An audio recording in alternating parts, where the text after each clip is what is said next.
মাশাআল্লাহ, আজকে বাড়িতে খুব ভোরে উঠে কি কাজ করলাম ভিডিওটি শুরুতে এটি লাইক দিয়ে আমার ভাই ও আপুরা দেখবেন। আসসালামু আলাইকুম আমার ভাই ও আপুরা, দেশ ও দেশের বাইরে যে যেখান থেকে ভিডিওটি দেখছেন সবাইকে জানাই আন্তরিক শুভেচ্ছা। ভিডিও শুরুতে যে ছবিগুলো দেখছেন আজকে ওই কাজগুলো দেখাবো কি করলাম। তো শুরুতেই চলে যাচ্ছি ছাদে, কারণ কালকে আসছি 1:30টার দিকে, সময় পাই নাই ছাদে ওঠার। আজকে শুরুতে সকালে ছাদে উঠলাম, তো উঠে দেখি নাজেহাল অবস্থা, একদম ময়লা হয়ে আছে। এগুলাকে পরিষ্কার করতে হবে। সেই রোজার ঈদে পরিষ্কার করে গিয়েছিলাম, আর পরিষ্কার করা হয়নি। তো আজকে চলে আসলাম সকাল সকাল ছাদে। সকাল না, অবশ্য এখন বেলা 10টা বাজে। তো মাশাআল্লাহ ঝাড়ু দিয়ে যেহেতু নিজেকেই করতে হবে, তার আগে একটু দেখি আমার বাড়ির চারপাশটার কি অবস্থা।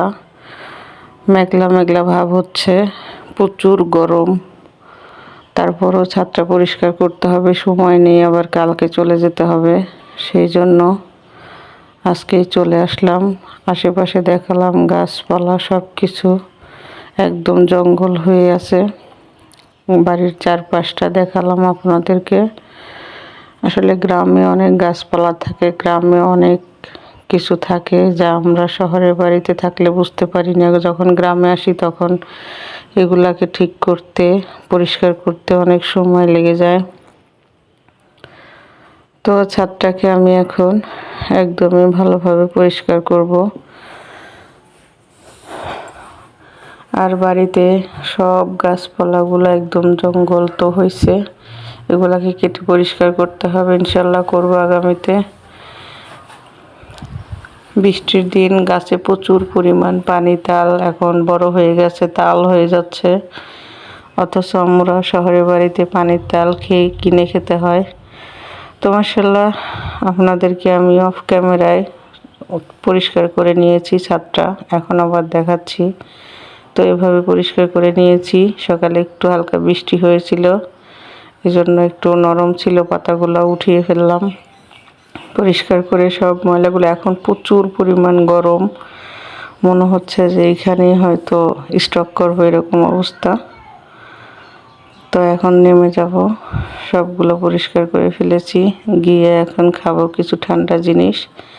তো এদিকে আপনাদের ভাই আমার জন্য নারিকেল পানি, এগুলার আগের থেকেই করে রাখছিল, খাওয়া হয়েছিল না, একটু ফ্রিজে ছিল আরও ঠান্ডা হওয়ার জন্য। তো ঠান্ডা করে এখন এগুলাকে খেয়ে নিচ্ছি। প্রচুর গরমের ভিতরে ঠান্ডা ঠান্ডা নারিকেল, কচি নারিকেল আর ডাবের পানি, এটা দুইটা খেতে খুবই মজা। বসে বসে খাচ্ছিলাম, এমন সময় প্রচুর পরিমাণ মেঘ হয়ে আসছে আকাশে।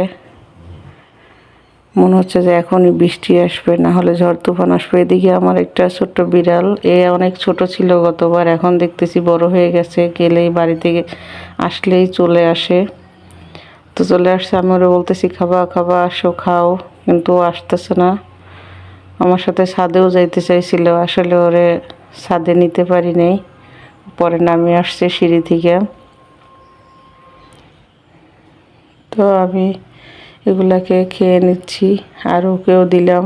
ও একটু আবার খাওয়ার চেষ্টা করতেছিল, কি মন ভেবে আবার খাচ্ছিল না। আসলে গ্রামে সব কিছুই খুব সহজে পাওয়া যায়। এখন প্রচুর পরিমাণ বাতাস ছুটছে, আর এত ঠান্ডা বাতাস, মাশাআল্লাহ। মনে হচ্ছে যে সারাদিনের ক্লান্তি গরম দূর হয়ে গেছে সব। প্রচুর বাতাস, আকাশে মেঘলা, বৃষ্টি হচ্ছে না, কিন্তু বাতাসটা ঠিকই হচ্ছে। বৃষ্টিও হয়তো আসবে, এরকম। দেখতেই পাচ্ছেন কত বাতাস হচ্ছে। তো এ পর্যায়ে আমি বাতাসটাকেও একটু ভিডিও করছিলাম, আমার খাওয়াটা রেখে গিয়ে।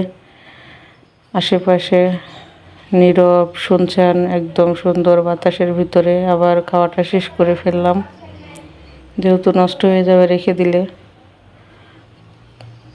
খেয়ে ফেললাম। বাড়িতে আসলে 1 মাস থাকতে ইচ্ছা করে, মনে হয় অনেক দিন থাকে, আসলে থাকতে পারি না। তবে ইনশাল্লাহ থাকবো, কোনো একদিন। এদিকে আমি এখন সব কিছু কমপ্লিট করা হয়ে গেছে। এখন দুপুরে রান্না, কচু রান্না করব। মাছ দিয়ে, গাছে 2টা বেগুনও ছিল, তাজা নিয়ে এসেছি। মশলাগুলো কষিয়ে দিয়ে দিয়েছি। আর এই কচুর পাতাগুলোকে বলে, এটাকে বলে হচ্ছে সাহেব কচুর ডিগা, বরিশালে এটা বলে। তো আমি এগুলো পাতা সহ দিয়েছি, পাতা দিলে আমার কাছে ভালো লাগে।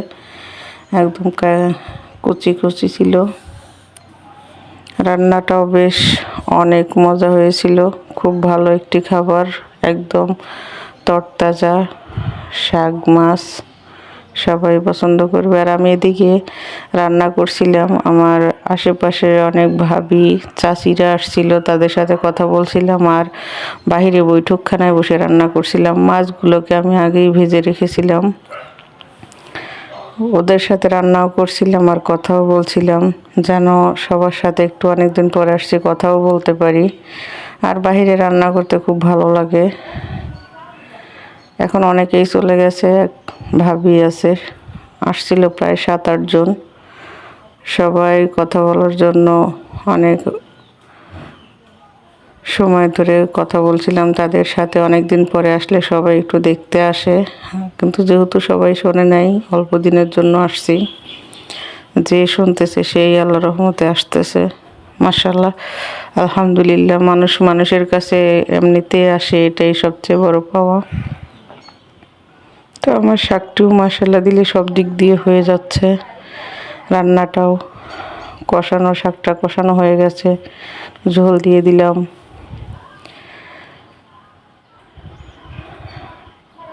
আর বাহিরে বসে বসে রান্না করতে ভালোই লাগে। লাকড়ির চুলার রান্না হলে আরও বেশি মজা লাগতো। খুব মিস করতেছি, কারণ বৃষ্টি বাহিরে, না হলে আমি ঠিকই লাকড়ির চুলার ব্যবস্থা করে ফেলতাম।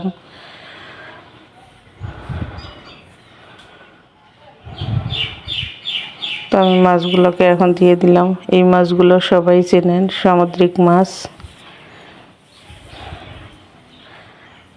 বাড়িতে আসার সময় বাজার থেকে নিয়ে আসছিল, আর যেহেতু আমাদের বাড়ি বরগুনা, এদিকেও সামুদ্রিক মাছটাই বেশি পাওয়া যায়। দিয়ে দিলাম তরতাজা বাড়ির ধনিয়া পাতা কুচি। তো দেখুন মাশাআল্লাহ আমার রান্নাটা কত সুন্দরভাবে হয়েছে। ছেলে মেয়েদেরকে রেখে বাড়িতে আসছি, খুব মনটা খারাপ, আবার ভালোও লাগছে, তাদের লেখাপড়া নষ্ট হচ্ছে না। ইনশাল্লাহ কেন বাড়িতে আসছি আমার বাসায় গেলে আপনারা দেখতে পারবেন। তো মাশাআল্লাহ আমার খাবার দাবার রেডি হয়ে গেছে, এখন খেতে বসে যাব। কালকের ভাতগুলো ছিল, বেশি করে রান্না করা হয়েছিল, এটাকে গরম করে ফেলছি, তরকারি রান্না করে ফেলছি। এখন এগুলোই খাওয়া শেষ করব, বিকালে আবার রান্না করব। এটা দুপুরের খাবার। সব কিছু মিলিয়ে আজকে ছিল আমার এই ভিডিও। আমার আপু ভাইয়েরা যে যেখানে থাকবেন সব সময় ভালো থাকবেন, সুস্থ থাকবেন। আমার চ্যানেলটাকে সাবস্ক্রাইব করবেন, লাইক কমেন্ট শেয়ার করবেন, পাশে থাকা বেল আইকনটি বাজিয়ে দিবেন। সবাই দোয়া করবেন যেন ইনশাআল্লাহ আবার সহি সালামতে বাসায় যেতে পারি। রাস্তাঘাটে যেন আল্লাহ তাআলা সবসময় হেফাজত করে। তো আজকের মতো এখানে ভিডিও শেষ করছি। আল্লাহ হাফেজ।